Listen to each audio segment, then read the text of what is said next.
Olá, meu irmão, minha irmã. Salve Maria. Deus abençoe. Abençoe tua vida, abençoe tua história, abençoe teus caminhos, abençoe tuas trajetórias. Deus abençoe. Paz, alegria nesse dia. Vamos pedir ao Espírito Santo de Deus que venha sobre nós, nos ilumine, nos inspire, nos ajude a acolher a palavra, a perceber para onde a palavra nos encaminha, que o Espírito Santo seja luz, seja paz, seja harmonia, que o Espírito Santo ilumine a nossa escuridão, regue a nossa secura, enterneça a nossa dureza, que o Espírito Santo dê respostas pela palavra para as perguntas mais essenciais, fundamentais da nossa vida. Vinde, Espírito Santo, porque somos necessitados da Tua presença, para que bem possamos acolher a palavra. Vinde, Espírito Santo, e dai-nos da Tua presença, para que bem possamos viver esta palavra. Prepara o nosso coração para que ele seja terreno bom, Divino Espírito, para a palavra. Que a semente da palavra em nosso coração possa, sendo plantada, germinar, crescer, florescer e frutificar. Vinde, Espírito Santo, dai-nos de Ti, dai-nos do Teu amor, dai-nos da Tua misericórdia. Vinde, Espírito Santo, precisamos da Tua presença. Iniciemos, meu irmão, minha irmã, em nome do Pai, do Filho e do Espírito Santo. Amém. O Senhor esteja convosco, Ele está no meio de nós. Proclamação do Evangelho de Jesus Cristo segundo Mateus.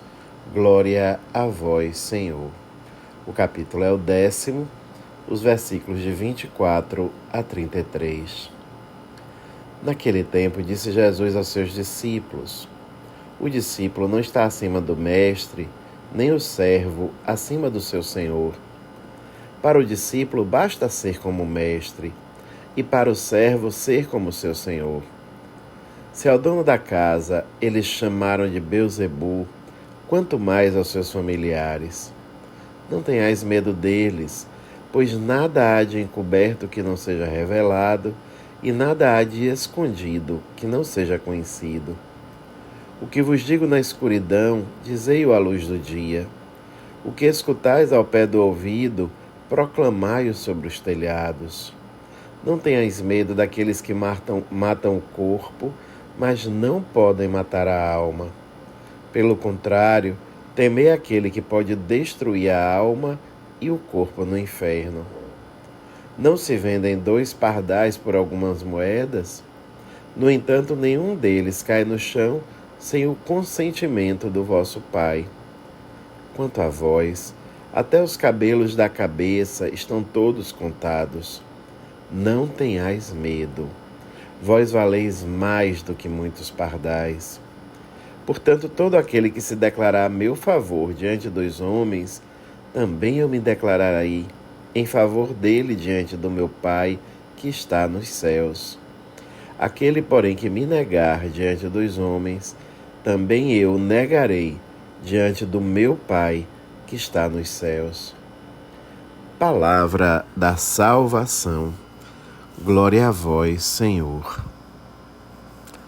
Meu irmão, minha irmã, me chama muita atenção essa primeira frase de Jesus, quando ele diz, não é nem a primeira, mas aqui o versículo 25, quando ele diz: para o discípulo basta ser como o mestre, e para o servo ser como seu senhor. E ele, a partir daí ele vai avançando e vai falando também de não ter medo, de falar de cima dos telhados, dizendo que tudo será iluminado, que está escuro, dizei de cima dos dias, dizei-o à luz do dia. Quer dizer, no fundo, Jesus está falando que eles também, que o discípulo também é perseguido como mestre, que o discípulo também tem que assumir as consequências do anúncio, da adesão ao mestre. o escravo ao Senhor. Essa adesão traz consequências. E basta que o discípulo assuma as consequências na mesma dimensão do Senhor, na mesma dimensão que o Senhor assumiu as consequências. Ou seja, seguir Jesus Cristo significa, meu irmão, minha irmã, assumir as maravilhas desse segmento, a paz, a harmonia, a felicidade, a serenidade, a certeza do céu, sobretudo, a certeza do céu. Mas significa também assumir as consequências. Algumas vezes perseguição, outras tantas ridicularização, muitas vezes não compreensão, algumas vezes o martírio, seja ele incruento, que é o mais geral, quando não se derrama o sangue, mas até o cruento, derramando o próprio sangue. É assim, tem sido assim. Inclusive aqueles que estavam ali escutando Jesus falar isso, assumiram na sua vida as maravilhas do segmento, viram Jesus dizer coisas incríveis, fazer coisas maravilhosas, mas viram também Jesus ser crucificado. Claro que experimentaram a ressurreição. Como eles, aqueles que o seguiram naqueles dias, também experimentarão. Mas eles assumiram as consequências desse segmento e todos nós assumimos. Não existe segmento de Jesus autêntico, verdadeiro, concreto, que não comporte, junto às alegrias e maravilhas, as consequências.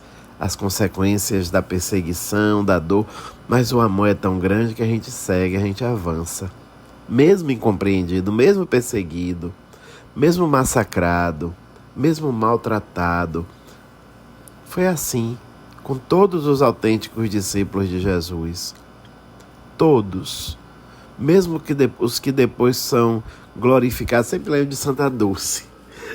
Santa Dulce para mim é um modelo muito forte disso, porque quando ela estava em vida, tantas pessoas se escondiam dela, porque ela ia pedir, não é? Então tanta gente se escondia, ela vem aquela freira pidona. Então quantas vezes ela não foi entendida, não foi compreendida, foi ridicularizada? Quanta gente se escondeu dela? Porque é assim. Mesmo agora, ela sendo, enfim, louvada e venerada e admirada, mas quando estava entre nós, fisicamente, sofreu as consequências do segmento. Então vamos pedir a força para não recuar, ao contrário, diante dessas consequências, falar de cima dos telhados, anunciar na luz do dia, sem temer, mas com a coragem de quem sabe que está seguindo aquele que é o Salvador. Que assim seja, que Deus nos ajude. Deus te abençoe, meu irmão, minha irmã. Em nome do Pai, do Filho e do Espírito Santo. Amém.